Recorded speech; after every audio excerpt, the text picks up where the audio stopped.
제73주년 제헌절 기념식이 비대면 행사로 이루어졌습니다. 백신 접종이 본격화된 이후 코로나19 확진자가 다시 1,000명을 훌쩍 넘어서는 위기 상황이 도래한 때문입니다. 그 와중에 개인의 정치적 야심을 위해 헌법 정신을 훼손한 당사자들이 헌법 정신과 헌법 수호를 운운하는 적반하장식 행태를 보이고 있습니다.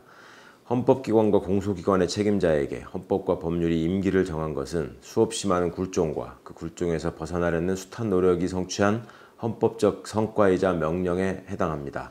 그럼에도 불구하고 문재인 정부의 감사원장이 임기 중 자리를 버리고 야당에 입당하여 대권 도전을 선언하고 문재인 정부의 검찰총장이 재임 시절 내내 헌법 정신을 어긴 권한 남용을 통해 민주적 통제의 원리를 훼손하며 정치적 야욕을 드러낸 것은 이제 와서 감히 부인할 수 없는 사실입니다. 난데없는 헌법 정신을 운운하지 말고 차라리 편의적인 하느님과 역술가의 목소리를 앞세우는 것이 솔직한 태도일 것입니다. 특히 대선에 나설 목적으로 광주까지 찾아가 전두환 모의 재판과 관련한 허위사실을 기정사실화하려는 위선적 행태를 보이는 것은 주권자를 기만하고 광주 정신을 모욕하는 행태라는 점을 지적합니다.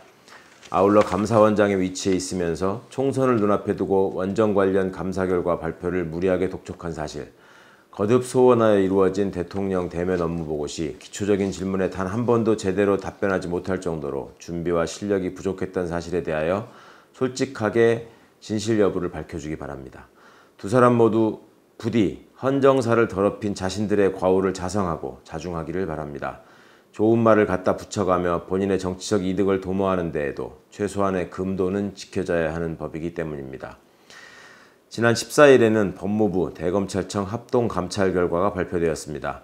한면숙 전 총리 모해위증 교사 의혹 사건 당시 검찰이 재소자를 반복 소환해 증언을 연습시켰고 검찰에 유리한 증언을 한 재소자에게 부적절한 편의를 제공했으며 불리한 수사 서류는 누락했다는 사실이 그대로 밝혀졌고 감찰부에서 조사 중인 사건을 권한을 남용하여 인권부로 재배당하고 대검 부장회의 결과가 45분 만에 언론에 유출된 사실도 확인되었습니다. 이렇듯 감찰 결과로 드러난 명백한 불법 행위에 대해 윤석열 전 총장의 반응은 뻔뻔하기 그지없는 동문서답일 뿐입니다. 이번 합동감찰에서 재확인된 사건 재배당 문제, 감찰정책연구원 교체 문제 등은 사건을 축소 은폐하려 했던 윤석열의 불공정한 민낯임이 분명합니다. 이번 발표가 단지 수사관행에 대한 대책 마련에 그쳐서는 안 됩니다. 법과 원칙을 바로 세우고 검찰에 대한 국민 신뢰를 회복하기 위해서는 관련자들에 대한 처벌과 징계가 반드시 필요하다는 점을 강조합니다. 아울러 윤석열은 검찰총장 재임 중에 발생한 수사농단과 조폭 수준의 재수사 감싸기를 위한 각종 직권남용에 대하여 책임지고 국민 앞에 사과해야 할 것입니다. 윤석열의 검찰 권력 사유화가 만들어낸 이권 카르텔이야말로 이번 사건의 공범이자 검찰개혁의 본질적 이유입니다.